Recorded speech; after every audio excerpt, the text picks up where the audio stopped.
All right, it's all yours.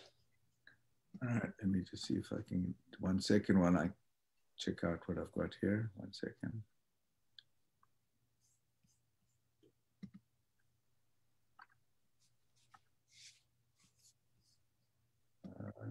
Okay, I think I can do that. No, that's the wrong one.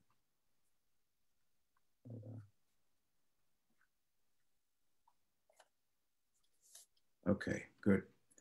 All right. So good morning, everybody. This is Lawrence Kazan Cassini in Florida and Dan Burke in Pennsylvania. So we've got, today is the 2nd of April, 2021. So this is now the, what is it, the 4th month, which is incredible already in this year, going. So the slaughterhouse of failure is not in my destiny. I will persist until I succeed, Og Mandino. This is what's really got to be engraved in everybody's mind. We will not desist. We will not go into the slaughterhouse of failure. So today we've got a little different take on everything. We're looking at, it's about you, it's about them. So we've got a little game that we want to play with you. And that's just to start with. And then we'll go into the meat and gravy of the whole thing. So, you know, I always talk about, Dan and I always talk about, you know, knowing ourselves. Who are you? How well do you know yourself? And so on. Are you right-brained? Are you left-brained? Are you long-winded? Are you too short? You know, relationship is about understanding not only the person we're talking to, but ourselves also. And there are a lot of things that we've got to take into account when we're talking to the person, the prospects that we're talking to, and so on. So we've also got to understand ourselves. That's more important, because if we don't understand ourselves, we're hardly going to understand the other person. So, for example, in my previous life, I used to look at personalities, and it's all about mindset. So, for example, are you right-brained or left-brained? Why is that important?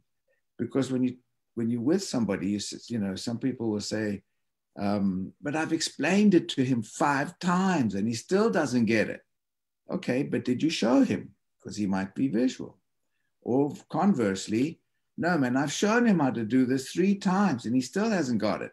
I know, but did you explain it to him? Because that person is audio. So when we start looking at how we communicate and what we're saying and who we're saying it to, then we've got to know ourselves. So am I too long-winded? Probably. Should I be more restrained in my explanation about something? Or on conversely, there's some people that are just monosyllabic. They kind of like explain something in 3 words and expect you to understand it. So here are a couple of little silly things to try. I'd like you just to try and open your arms like this. Just try it. And then cross your arms. And see what is on top? Which arm is on top? Your left or your right? And then open up again and try and put the other arm on top now. Oh, not so comfortable. Open your hands and clasp your hands. What thumb is on top? In my case, it's left. In your case, it might be right. It might be whatever. Now open your hands and clasp with the other thumb on top. How comfortable is that? So we start looking and seeing, well, wait a minute. It's not just as even and as normal as we think, because we've got some predominance in our brain thinking. If you look at your thumbs, look at the little luna on your thumb, your left thumb and your right thumb. One is bigger than the other. You know, when you sit and you cross your legs, how do you normally sit? Do you cross left leg or right leg? So these are all little telltale things. Another thing that the optometrists always know, of course, is if you look at something, look at anything you want. Put a name on the what you're looking at, and then close one eye and look at that. In other words, put the little ring around like that and look at something. Could be a name on what we're looking at. For example, I'm seeing Kent. So look at Kent, and then with both eyes, and then close one eye and then close the other eye. So with both eyes, you can see Kent, but if you do this little round thing, you can only see Kent on one side. So there's your predominant side. So these are all little things to understand who we are. So, and the reason for that is because first impressions really count. So we've got to understand all these things. So before we actually get into this, I thought we'd just try something. I hope it plays well. I'd like to play something for you which shows the power of non-verbal communications. And I hope I can make this thing work now. Oh dear, I hope so. If not, we'll skip it, but I'll tell you where it is. Hold on, let me try one more time. So the power of non-verbal communication is huge. And you can I can't get it here. All right, I'll get it in a minute. So for example, you can when you frown, how your body language is, when you're talking to the people you're talking to, if you've got good vibes, if you're confident, but without being arrogant, you've got to be humble without being submissive. You know, all these are little things that we have to learn. Dan? 1000% agree with you. You know, anytime we're interacting with anybody, it's like a dance, right? We have to be seeing what they're doing, their nonverbal cues, their nonverbal communication, how we're talking to them, what our nonverbal communication is, you know, how we're holding ourselves. Are we slouching or are we sitting up straight? Are we engaged with good eye contact? You know, all of those things. So, you know, it's not just what you say, it's how you say it and your body language as you're saying it. What you say matters a lot less than how you're perceived, right? Especially in sales. And a lot of times we don't know these folks that we're talking to because we're communicating with them through LinkedIn or at an expo or something like that, where we're just meeting them. So first impressions are huge. And if you're not making a first good impression, you may blow that entire conversation or prospect. You know, if you're not communicating properly, if you're not saying something with confidence, you know, you have to exude confidence and calmness when you're talking to somebody. If you don't, they're going to pick up on it and you won't be seen as a trusted and valued person, right? So being aware of what customers and clients are really feeling and knowing how to react effectively can transform a good salesperson into a great one. And so we have to be aware of not only, you know, our body language, but the other person's body language and reading their body language to see how they're reacting to what we're saying. So, you know, when you're interacting with a prospective client, you're communicating on two levels. One's verbal and one's nonverbal. You know, while the verbal interchange is important, it may not be the most important when the negotiations get tricky, right? When we're getting into the meat of what we're talking to them about with the scanner or supplements or the finances of what we're doing. So during any kind of sales presentation, the most informative body language signals to monitor are your prospects' engagement and disengagement behaviors. The engagement behaviors indicate interest, receptivity, or agreement with what you're saying. And then the disengagement behaviors show resistance, defensiveness, disagreement, and even hostility towards what you're saying. You know, if they don't believe in what nutrition, for example, and we're talking to them about nutrition in the biophotonic scanner, you know, those disengagement behaviors can show hostility. So all of these are signals that are revealed in a combination of eye activities, eye movement, pupil dilation, facial expressions, head movements, torso and arm gestures, leg and feet movement, all of those different things play into how somebody's perceiving what we're telling them. And you can kind of tailor what you're doing and what you're saying with your body language and how you're communicating, how you're saying it to them based on those nonverbal communication cues. And for example, just smiling. You know, if you smile, you're genuinely smiling because you know what you know, and you've got something that you want to impart, but it's something that you will help the other people, and it's something that is a feel good. That also obviously transmits. And I think I've got this thing working now. So I'd like to show you. It's just a minute and a bit, and it's something that I think is that I'd like to show you. And this is how important, how powerful this is that when Dan's talking. Can you see that? Dan, can you see that? You need to share your screen, sir. Sorry, okay. I thought I'd done that. I thought I had actually done that. So share screen. Okay. And I just did that, and it's not going to, oh, okay. Okay, here we go. Ready? Can you see that, Dan? Yes, sir.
No problem. Hope that made your day. Keep laughing. Okay. Oh, it's still on. So I don't know. Did you hear that? Could you hear it? It was a little choppy. Choppy. Sorry. But the point is that people that don't even know each other, and they all get on a train, and one of them starts to laugh and really, really laughs, it becomes contagious. In the same way, when somebody's having a bad time and they start, crying and they have a tear moment, that chokes us up too. So these are powerful evidences of nonverbal communication. So it's important for us to know that too. As Dan was talking about our body language, how we cross our arms, how we cross our legs, how we smile, how we raise our eyebrows, where we're looking. All of these are important elements to be able to effectively transmit the message that we have in a powerful way. And facts tell, stories sell. And the way we sell the story is what makes it impactful. And how we make the people feel, that's what this is really all about. Yeah, and what's important about this, I like that saying,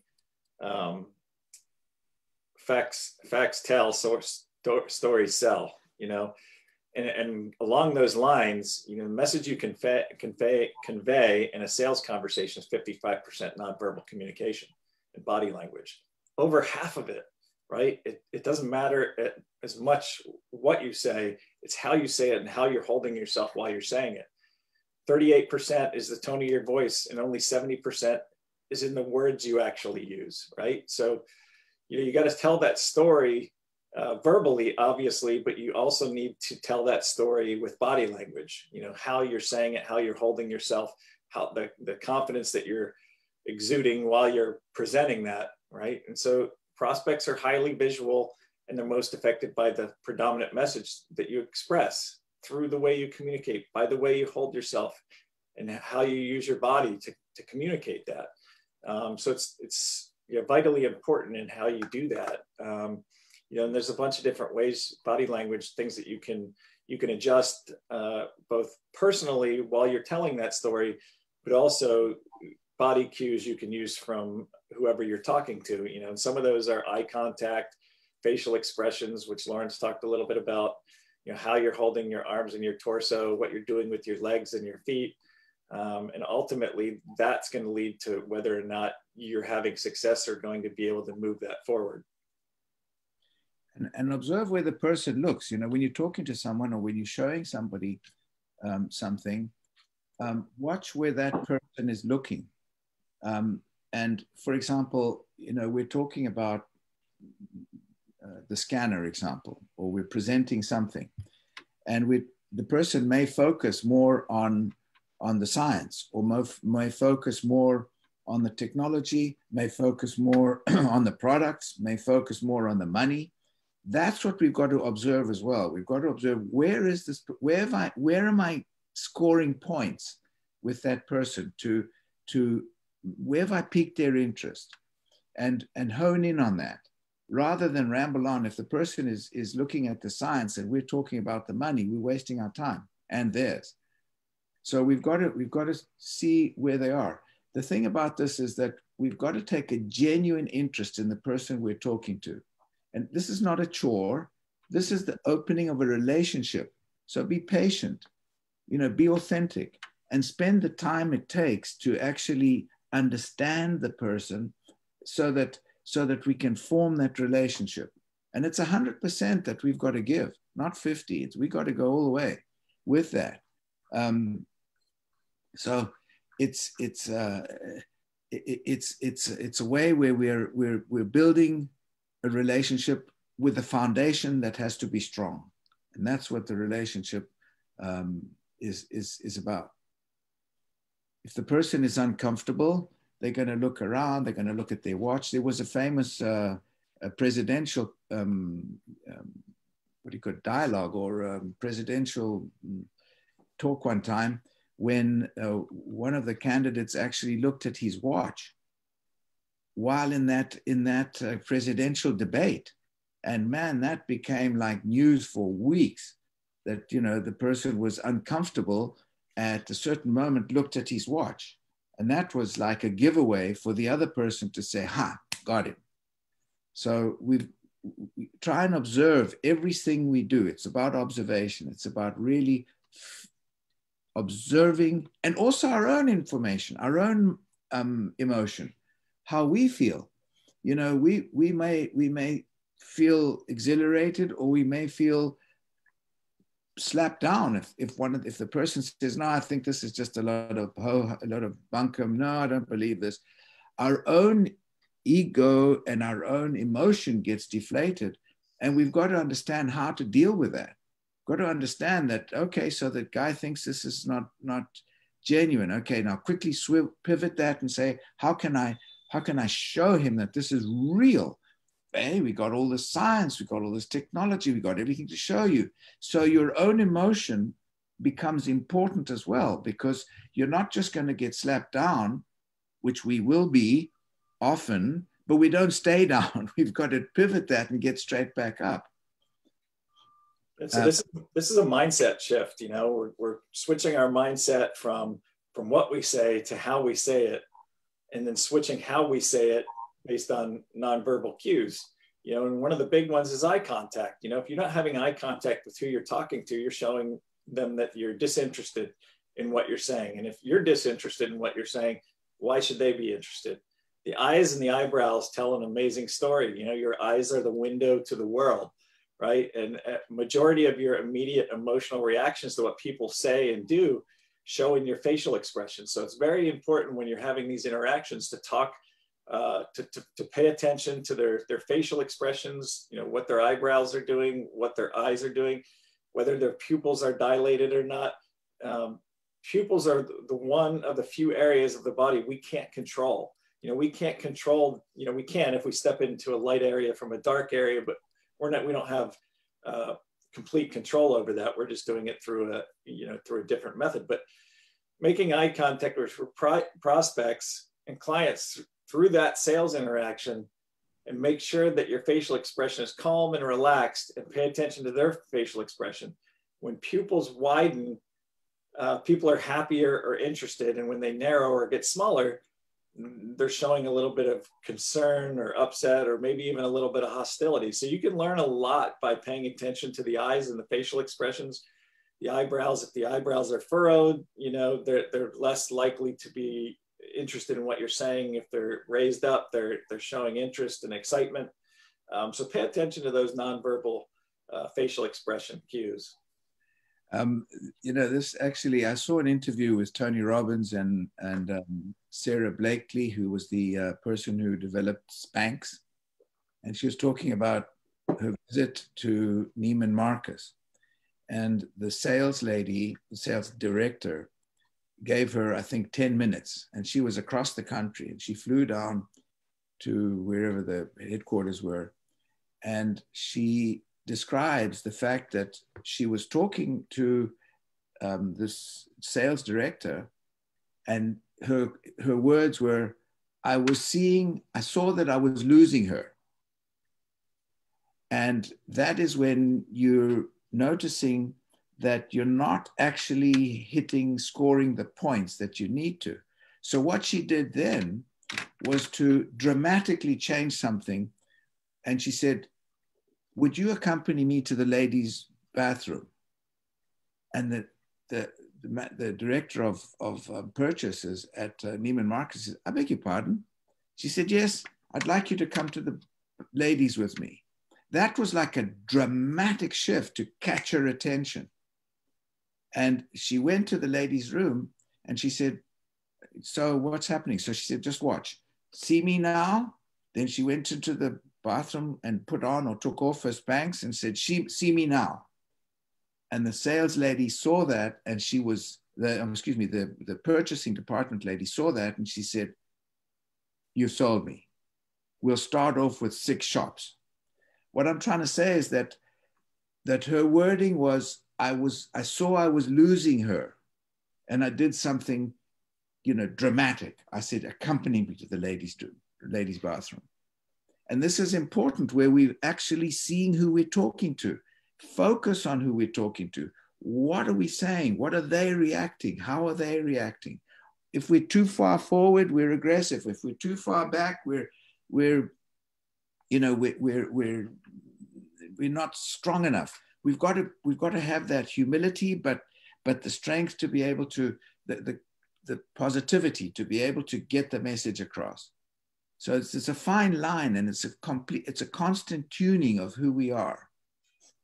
I like that story that you used to make that point, Lawrence, because you should really, going into any sales call, you should have a plan A, a plan B, and a plan C, right? When I was in medical device sales, that's one of the things we always talk to the physicians about. Hey, look, this is your plan A. These are the instruments and implants I'm bringing.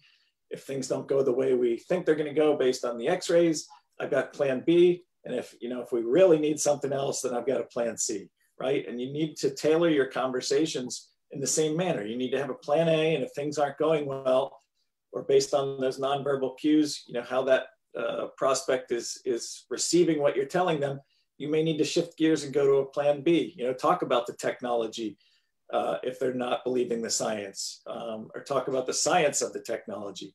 You need a plan C in case those things aren't going well, your science and technology. Maybe they're only interested in the money. Break out the revenue projection spreadsheet. Maybe that's your plan C. But you always need to have something in your bag to pull out, or a rabbit out of the hat, that you can use to further that conversation and make sure that it's going positively. And go ahead. No, go ahead. No, so what I was going to say is, not only is eye contact important, but paying attention to their arms and their torso. If they're crossed, if their arms are crossed, they're being defensive, right? So that can tell you a lot about what they're thinking. Your posture reveals a lot. So, don't slouch, lean forward slightly, and focus on active listening. Those are all important things. So pay attention to all of those nonverbal cues, not just their eyes or their torso. If they're crossing their legs or they're crossing their feet, or if their lips are pursed, or if their eyes are squinting, or whatever it may be, if they're not looking and they're paying attention to something else and not you. Those are all cues you can use to redirect that conversation to something that recaptures their interest. And if you're lucky enough to have the interview in the doctor's office, or the person you're talking to in his or her den, in other words, I'm not saying doctors, but I'm saying in the office of the person that you're talking to, or in the work environment of that person, if you're lucky enough to do that, observe who that person is. A person maybe he or she likes to go sailing, or likes sports or something like that. So make a connection, because if you make a connection, the rest is much easier. It's important to make a first connection. And the connection could even be if anything that is personal to that person, and make them feel that you've observed it. Maybe the earrings, or the necklace, or the tie, or the hairstyle, or something, and make some kind of connection, because that already is part of the defense barrier that can come down, where we can actually get into be more human about our interrelationship with that person.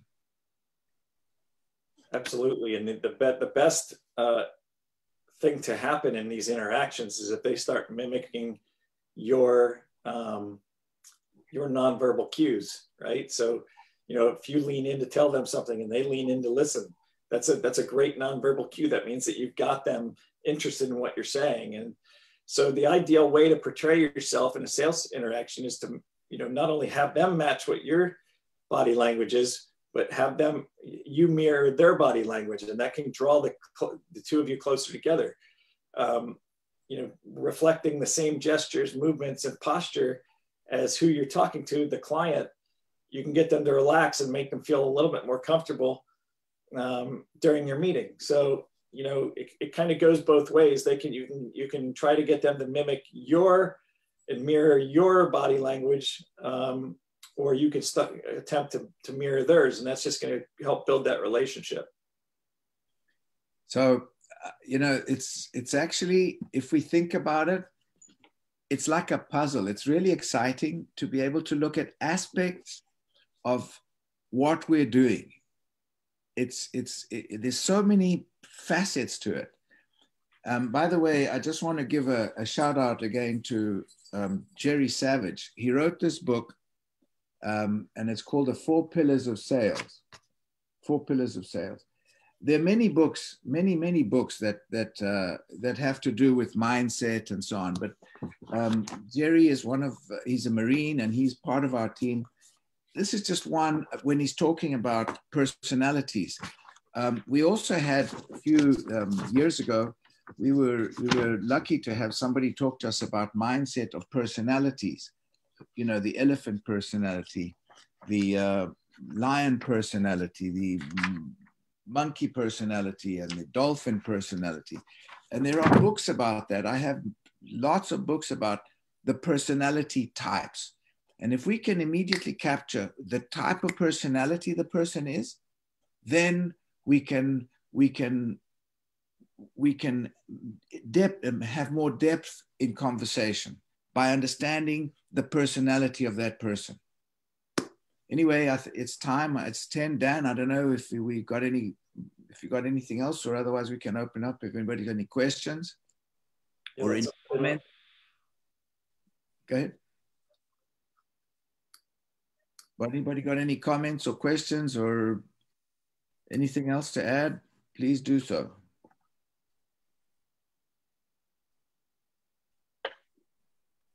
Jim Trainer, Martin Forster, nothing? No, I actually was thinking about something that I was thinking that when I've seen people who are true masters of this, they're so good at it, it almost becomes potentially manipulative. And I think at that point, you've got to be really careful about what I would call your come from, your mindset, your whole mental approach to how you are going at this sales process. In other words, I think what you have to bear in mind that this is about them, not about you. And what you're trying to do is convey benefit to them, not just profit to you. And I think if we keep that in mind, our motives stay hopefully pure. So true. Yeah. Hey, so I have a guest here, as you can see, Debbie. And I just, as I'm listening to you guys talk about all these techniques for understanding people for selling, I know Dan and Lawrence are two of the most authentic people I know. And so your comment is certainly valid, Martin, but I think probably pretty much everybody on this call is looking to use these techniques to improve our ability to have a genuine conversation with somebody.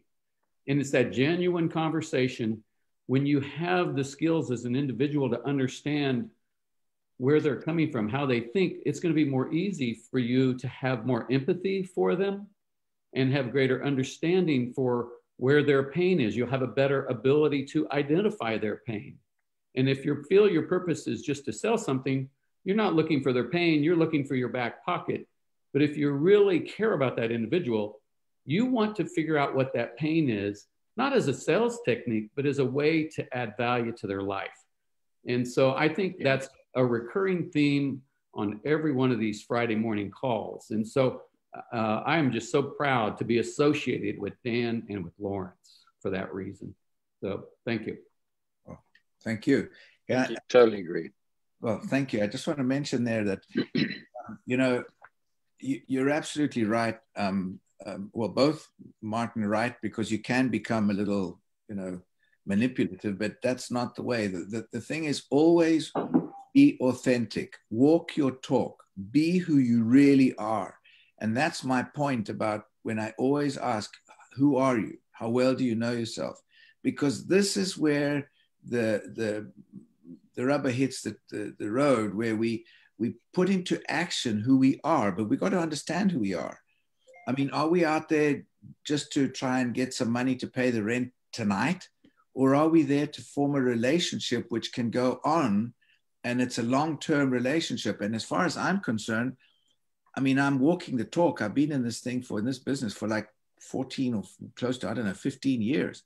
So I'm in the long haul. I'm not interested in making a fast buck. I'm interested in forming a relationship with the people that I'm talking to and the team. This is about a team as well. And this is where it becomes exciting when you've got people like Dan and Mike Cook and all the people we've got on the team. We've got lots and lots of people, Andy Feltz and so on, where we're part of a bigger family. It's a family of camaraderie. And this is where I mentioned on a talk we had the other day. I gave a presentation to the fire department at Palm Beach. And I was astounded at the incredible camaraderie that the firemen have. It's a family, and they're one for all and all for one. And that is huge when we see just how united they are. And it's a common cause. In their cause, they're first responders. So it's a job, but it's a first responder job. That's where their heart is. And that's why we see these incredible heroic acts from people, because they've learned to be in that sharing family. In our case, we're trying to find the pain and help other people so that they can prosper in whatever field they're in. Yeah, to what Jim said and what Martin said and what you commented on, Lawrence, just being in this business for a short period of time, and I'm sure everybody that's been in this business longer than me has had it happen where you've had some people come and go, and they come in and they're super excited and, they're going to change the world. And, but what it ultimately comes down to is they're not in it for the long haul. They're in it for the short haul and that short personal gain. And I think that comes across when they're talking to people. they see through that they're in it for the money, or they're in it just to make a quick buck or pay that rent that night, like as you put it, Lawrence. And those people tend to drop off because they're not in this for the long game. They're in it for the short game, right? And if they don't have any success, and it may be because they're looking at this purely from a personal standpoint, that they don't see success, and then they drop off, right? Because and it may just be a mindset thing. It may be purely that they're in it for themselves, and that comes across in their body language when they're talking to clients.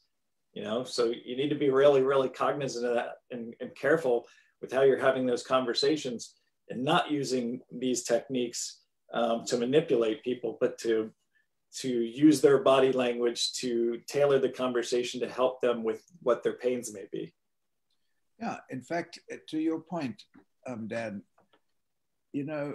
some people are so introvert. I mean, we had a conversation with John Swart this week with somebody. He was a chiropractor. He was, oh my gosh, it was like pulling teeth from a tortoise. I mean, the guy was didn't say anything. He was like, oh my gosh, I mean, very difficult. So in that case, it's where we're trying to get the person to open up a little bit. I don't know how he ever manages to, I don't know if he even got a relationship with anybody, but the person was like very, very introvert, and yet finally, like after about 15 minutes of trying to get this guy to say something, finally he opened up a little bit, and then he opened up, and then he opened up altogether, and then he now becomes, happy to talk about something. But we had to get through that tortoise shell and find teeth, which we didn't even know he had. And so this is where it's a genuine interest in trying to find that person's, who is that person? And that's where it becomes genuine, where otherwise I'm not wasting my time with this guy. But if you see something that maybe you can help the guy. That's the point. I had a dentist like that who was so shy. I don't know how he ever communicated with the patient and asked them to open their mouth, frankly. Yeah. But he took a scanner from me, and he had it for about 4 years. Never scanned anybody except his immediate family, but he loved the scanner because it helped him monitor his health. Wow. So sad. But this business is an interesting business on a longer term basis. If you're in it for the wrong motivations, the business kind of tends to spit you out, which is just great, because you end up with a group of very exceptional individuals, people who you are honored to call your friends and colleagues. And that's an incredibly powerful aspect of what we do. We're very, very fortunate to have that. Thank you. I agree with you totally. So, okay, anybody else? Dan, anybody else? Thank you. Yep, thanks everybody. Thanks everybody for being on the call. Thanks for your input, Martin and